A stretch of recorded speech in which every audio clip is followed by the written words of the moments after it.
안녕하세요. 요길입니다. 반갑습니다. 오늘은 혼자여서 괜찮은 하루라는 제목의 에세이집을 가지고 왔습니다. 최근에 밀리의 서재를 검색하다가 읽어보게 됐습니다. 곽정은 씨가 썼죠. 곽정은 씨는 마녀사냥에서 본 적이 있고요. 기자였고 작가로 활동하는 분입니다. 연애 상담 글을 잘 쓰는 분이죠.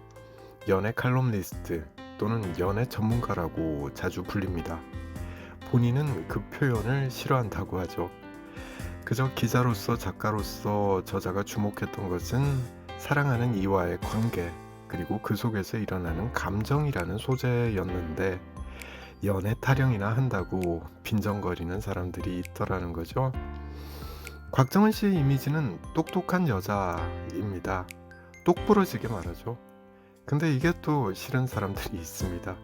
아는 척한다. 말투가 마음에 들지 않는다. 네, 이렇게 비난을 하는 거죠. 게다가 곽정은 씨는 섹스 칼럼니스트라는 타이틀도 갖고 있습니다. 우리나라 여전히 보수적이잖아요. 그러니 저자의 성에 대한 발언이 마음에 들지 않는 남성들이 많았을 것이고 그들이 쓴 악성 댓글도 많았겠죠. 그러니 저자가 그간 감내했던 고충이 있었을 겁니다. 견뎌내야 했던 거죠. 그렇게 어른이 되는 게 아닌가 싶습니다. 그 과정에서 수많은 일들이 생깁니다. 개인사는 누구에게나 있는 거잖아요. 그런데 이게 참 감당하기가 벅차 보입니다. 하지만 시간이 흐르면서 무덤덤해지죠. 나를 감당할 수 있는 존재가 되어가는 겁니다. 그제서야 혼자일 권리에 대해서 생각해 보게 되죠.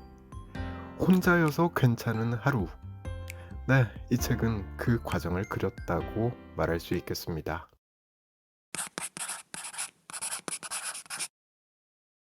이제 40대를 살고 있는 저자가 지난 10년을 돌이켜 보면서 이런 말을 하더라고요.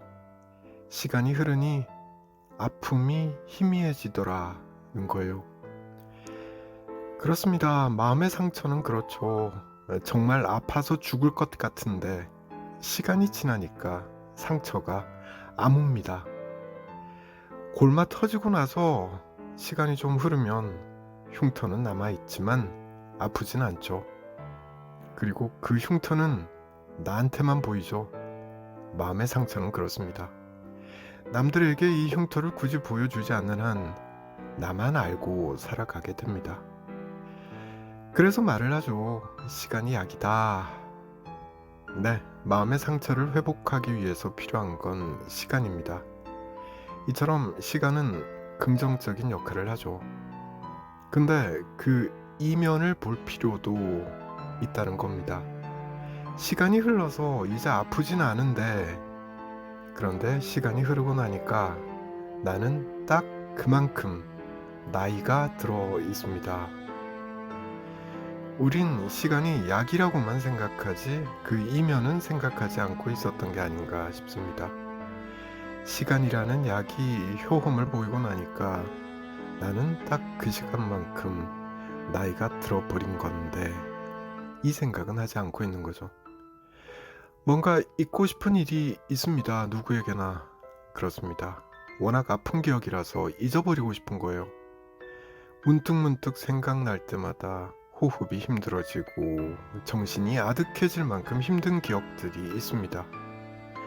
그런 기억에 둔감해질 만큼의 시간은 하루 이틀이 아니고요. 1년, 2년도 아니고요. 최소한 10년의 세월은 필요한 것 같습니다. 그 세월이 흘러야 그때 그 일이 다시 생각이 나도 내 몸에 생긴 보기 싫은 흉터 정도로 여기고 넘어갈 수 있게 되는 것 같습니다.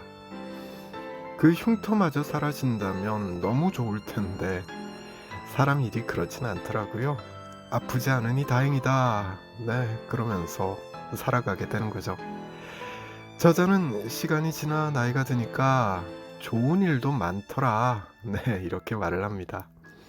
경제적 자유가 생겼고 이성을 바라보는 사람을 바라보는 현명한 눈을 갖게 됐고 불안과 아집이 줄어든다고 말합니다. 모두에게 사랑받을 필요 같은 건 없다는 확신이 생겼고, 선택의 기로에서 나를 위한 선택을 하게 된다고 말합니다. 나 한 사람으로 존재하는 즐거움을 알게 되더라는 말도 하고 있습니다. 젊음이 내 곁을 떠나고 있지만 깊은 성숙이 나에게 도래했음을 느낀다. 네, 이 대목 읽으면서 야, 이 책 참 잘 썼구나. 네, 그런 생각이 들더라고요.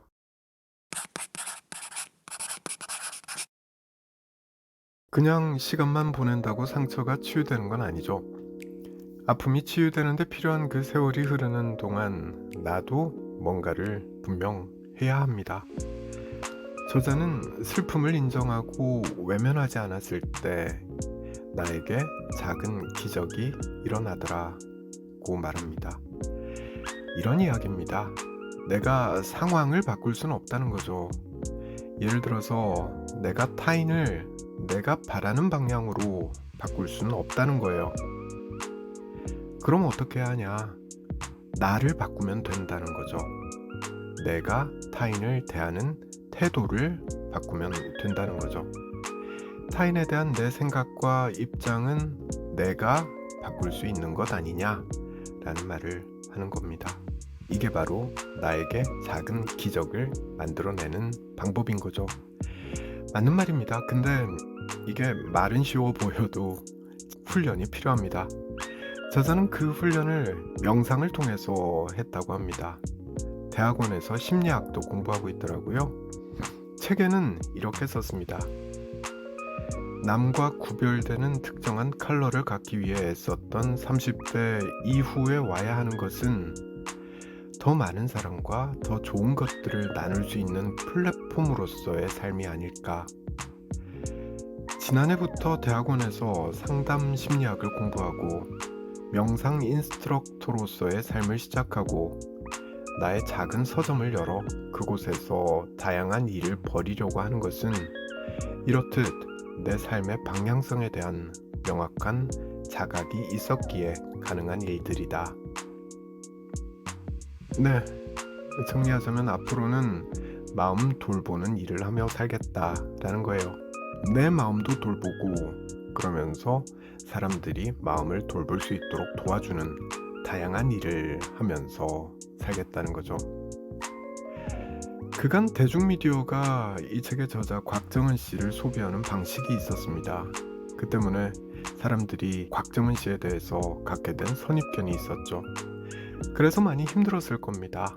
하지만 이 책을 읽어보면 이제 곽정은 씨는 자신의 삶의 태도를 확고하게 정한 것 같습니다. 많은 사람들에게 본인의 희망대로 위안과 힘을 줄 수 있길 기대해봅니다. 오늘은 여기까지 하겠습니다. 저는 다음에 다른 책 들고 다시 찾아오겠습니다.